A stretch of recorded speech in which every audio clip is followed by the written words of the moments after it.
الحمد للہ رب العالمین والصلاة والسلام علی رسولہ النبی الکریم وعلی آلہ واصحابہ اجمعین الحمد للہ الذی ہدانا لہذا وما كنا لنہتدی لولا ان ہدانا اللہ رب اشرح لی صدری ویسر لی امری واحلل عقدۃ من لسانی یفقہوا قولی آمین یا رب العالمین۔ آج ہم نے آیت نمبر 57 شروع کرنی ہے، اور میں نے آپ سب کو 2 پیجز صبح صبح بھیجے ہیں اخلاقی فضائل اور رذائل پہ۔ ان کو پڑھ لیا آپ نے؟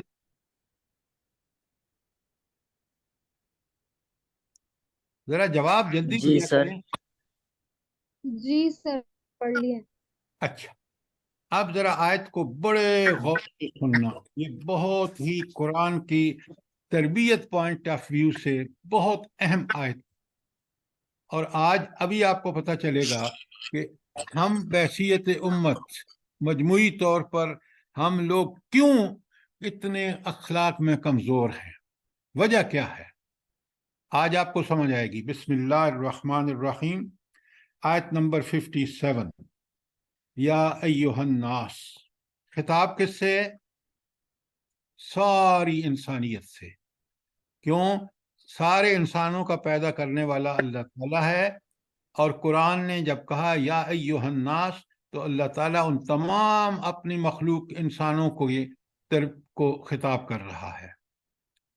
تو بات جب بہت اہم ہوتی ہے تو پھر ساری انسانیت کو، اور جب اللہ تعالیٰ قرآن میں کہتے ہیں یا ایھا الذین آمنوا تو پھر آپ اور میں مخاطب ہوتے ہیں، کیونکہ ہم ایمان کا دعویٰ کرتے ہیں، تو بندے کو الرٹ ہو جانا چاہیے۔ اچھا، جب انسانوں کی بات بھی آئے تو مومنوں کو بھی الرٹ ہونا چاہیے، کیونکہ مومن بھی انسان ہیں۔ یا ایھا الناس، اے وہ لوگو، قد جاءتکم موعظۃ من ربکم، تمہارے پاس رب کی طرف سے ایک عظیم نصیحت آ گئی ہے۔ اچھا، اب قرآن کو اللہ تعالیٰ کیا کہہ رہے ہیں کہ یہ عظیم نصیحت ہے۔ سب سے پہلے تو مجھے یہ بتائیں کہ نصیحت ہوتی کیا ہے، جلدی بتائیں۔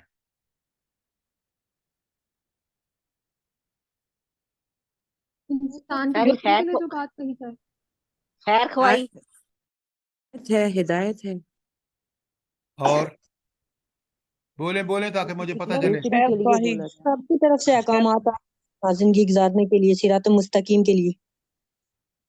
اب سنیں، پہلے نصیحت کے لغوی معنی آپ کو سمجھ آئیں گے نا۔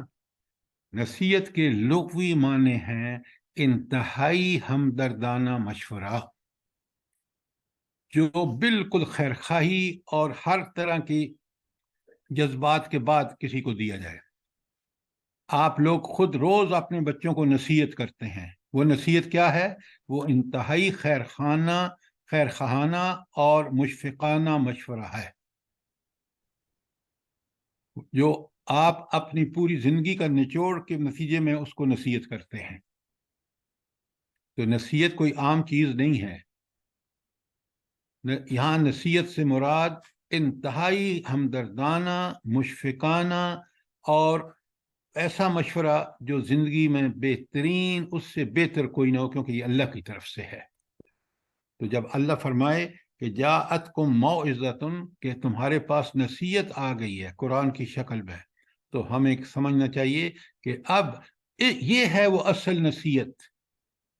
پہلی بات۔ اچھا، یہ آگے موعظۃ کے ساتھ لگا ہے من ربکم، یہ نصیحت بھی کس کی طرف سے ہے؟ تمہارے رب کی طرف سے۔ اب رب کے وہ 4-5 معنی اپنے سامنے رکھیں جو میں نے آپ کو بتائے ہیں۔